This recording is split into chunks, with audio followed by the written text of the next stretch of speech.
Welcome to Deepika mom kitchen. ಎಲ್ಲರಿಗೂ ನಮಸ್ಕಾರ. ನಾನು ಪವಿತ್ರ. ಇವತ್ತಿನ ರೆಸಿಪಿ ಮೆಂತ್ಯ ಸೊಪ್ಪಿನ ಪಲ್ಯ. ತುಂಬಾ ಈಸಿಯಾಗಿ ಸಿಂಪಲ್ಲಾಗಿ ಮಾಡ್ಕೋಬೋದು, ತುಂಬ ಕ್ವಿಕ್ಕಾಗಿ ಆಗುತ್ತೆ. ಬನ್ನಿ ಹೇಗೆ ಮಾಡೋದು ಅಂತ ನೋಡೋಣ. ಸ್ಟವ್ ಮೇಲೆ ಒಂದು ಕುಕ್ಕರ್ನ ಇಟ್ಕೊಂಡಿದ್ದೀನಿ.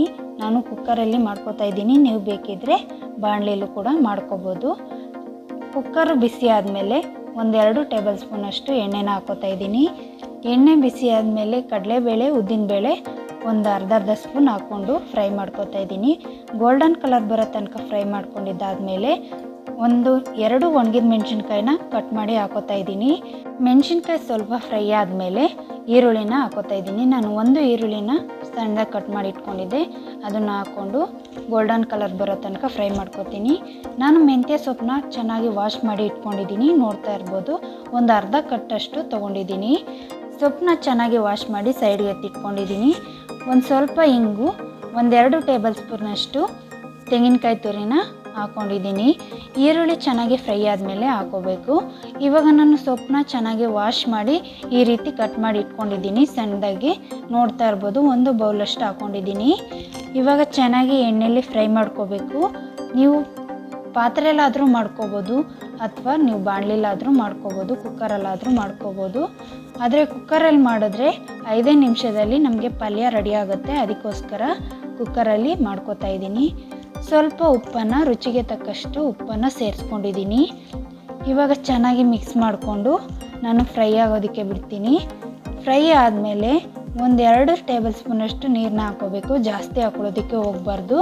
2 ಟೇಬಲ್ ಸ್ಪೂನ್ ನೀರನ್ನ ಹಾಕ್ಕೊಂಡು ಕುಕ್ಕರ್ ಲಿಡ್ನ ಮುಚ್ಚಿ 1 ವಿಸಿಲ್ ಕೂಗಿಸ್ಕೋತೀನಿ. 1 ವಿಸಿಲ್ ಆಗಿದ ತಕ್ಷಣ ನೀರು ಹಾಕಿ ಕುಕ್ಕರ್ನ ಬಿಡಿಸ್ಬಿಡ್ಬೇಕು, ಇಲ್ಲಾಂದರೆ ಜಾಸ್ತಿ ಬೆಂದೋಗ್ಬಿಡತ್ತೆ. ನೋಡ್ತಾ ಇರ್ಬೋದು, ಇವಾಗ 1 ವಿಸಿಲ್ ಆಗಿದೆ. ನಾನು ನೀರು ಹಾಕಿ ಬಿಡಿಸ್ಬಿಟ್ಟಿದ್ದೀನಿ. ಈ ರೀತಿ ನಮಗೆ ಪಲ್ಯ ರೆಡಿ ಆಗುತ್ತೆ. ಸರಿಯಾಗಿ ಒಂದ್ಸಲಿ ಮಿಕ್ಸ್ ಮಾಡಿಕೊಂಡು ನಾನು ಫ್ಲೇಮ್ನ ಆನ್ ಮಾಡ್ಕೋತಾ ಇದ್ದೀನಿ. ಆನ್ ಮಾಡಿದ್ದಾದಮೇಲೆ ನೀರನ್ನ ಸ್ವಲ್ಪ ನಾನು ಡ್ರೈ ಮಾಡ್ಕೋತಾ ಇದ್ದೀನಿ. ಸೊಪ್ಪು ಕೂಡ ನೋಡ್ತಾ ಇರ್ಬೋದು ಚೆನ್ನಾಗಿ ಬೆಂದಿದೆ. ನೀರು ಚೆನ್ನಾಗಿ ಡ್ರೈ ಆಗಿದೆ. ಕಡಲೆ ಪೌಡರ್ನ ತೊಗೊಂಡಿದ್ದೀನಿ. ಅಂದರೆ ಹುರ್ಗಡ್ಲೆ ಪೌಡ್ರನ್ನ ಮಾಡ್ಕೊಂಡಿದ್ದೀನಿ. ಹುರ್ಗಡ್ಲೆ ಪೌಡರ್ 4 ಸ್ಪೂನಷ್ಟು ಹಾಕ್ಕೊಂಡಿದ್ದೀನಿ. ರುಚಿಗೆ ತಕ್ಕಷ್ಟು ಉಪ್ಪು, ಬೇಳೆ ಸಾಂಬಾರು ಪುಡಿ 1/4 ಟೇಬಲ್ ಸ್ಪೂನ್ ಹಾಕ್ಕೊಂಡಿದ್ದೀನಿ. ನಾನು ಕ್ವಾಂಟಿಟಿ ಕಡಿಮೆ ಮಾಡಿರೋದ್ರಿಂದ ಖಾರ ಸ್ವಲ್ಪ ಕಡಿಮೆ ಹಾಕ್ಕೊಂಡಿದ್ದೀನಿ. ನೀವು ನೋಡ್ಕೊಂಡು ಹಾಕ್ಕೋಬೋದು. ನೀರೆಲ್ಲ ಚೆನ್ನಾಗಿ ಡ್ರೈ ಆದಮೇಲೆ ಈ ರೀತಿ ಪೌಡರ್ನ ಮಿಕ್ಸ್ ಮಾಡಿ ಇಟ್ಕೊಂಡಿದ್ವಲ್ಲ, ಅದನ್ನು ಹಾಕ್ಕೊಂಡು ಚೆನ್ನಾಗಿ ಮಿಕ್ಸ್ ಮಾಡ್ಕೋಬೇಕು.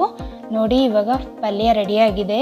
ಮೆಂತ್ಯ ಸೊಪ್ಪಿನ ಪಲ್ಯ ಅಂತೂ ತುಂಬಾ ಚೆನ್ನಾಗಿರುತ್ತೆ.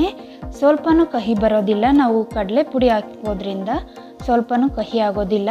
ಕಡಲೆ ಪುಡಿ ಬದಲು ನೀವು ಕಡಲೆ ಬೀಜನ ಪೌಡರ್ ಮಾಡಿಕೊಂಡು ಅದನ್ನು ಕೂಡ ಹಾಕೋಬೋದು. ನಾನೀಗ ಬೌಲ್ಗೆ ಸರ್ವ್ ಮಾಡ್ಕೋತಾ ಇದ್ದೀನಿ.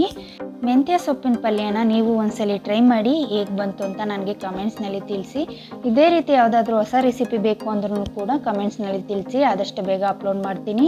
ನೀವು ಕ್ವಾಂಟಿಟಿ ಜಾಸ್ತಿ ಕಡಿಮೆ ಮಾಡ್ಕೋಬೋದು. ನಾನು ಅರ್ಧ ಕಟ್ಟಿಗೆ ಆಗೋಷ್ಟು ಮಾಡ್ಕೊಂಡಿದ್ದೆ. ನೀವು ಫುಲ್ ಕಟ್ನ ತಂದು ಮಾಡ್ಕೋಬೋದು. ನಾನು ಮಾಡ್ಕೊಂಡಿರೋ ಕ್ವಾಂಟಿಟಿಗೆ 1 ಕಪ್ಪಷ್ಟು ಪಲ್ಯ ಆಗಿದೆ. ನೋಡ್ತಾ ಇರ್ಬೋದು. ಈ ಮೆಂತ್ಯ ಸೊಪ್ಪಿನ ಪಲ್ಯ ಅಂತೂ ಆರೋಗ್ಯಕ್ಕೆ ತುಂಬಾ ಒಳ್ಳೆಯದು. ಈ ವಿಡಿಯೋ ನಿಮಗೆ ಇಷ್ಟ ಆಗಿದ್ದರೆ ಲೈಕ್ ಮಾಡಿ, ಶೇರ್ ಮಾಡಿ, ಸಬ್ಸ್ಕ್ರೈಬ್ ಮಾಡ್ಕೊಳ್ಳಿ. ನೆಕ್ಸ್ಟ್ ವಿಡಿಯೋದಲ್ಲಿ ಸಿಗ್ತೀನಿ. Thanks for watching.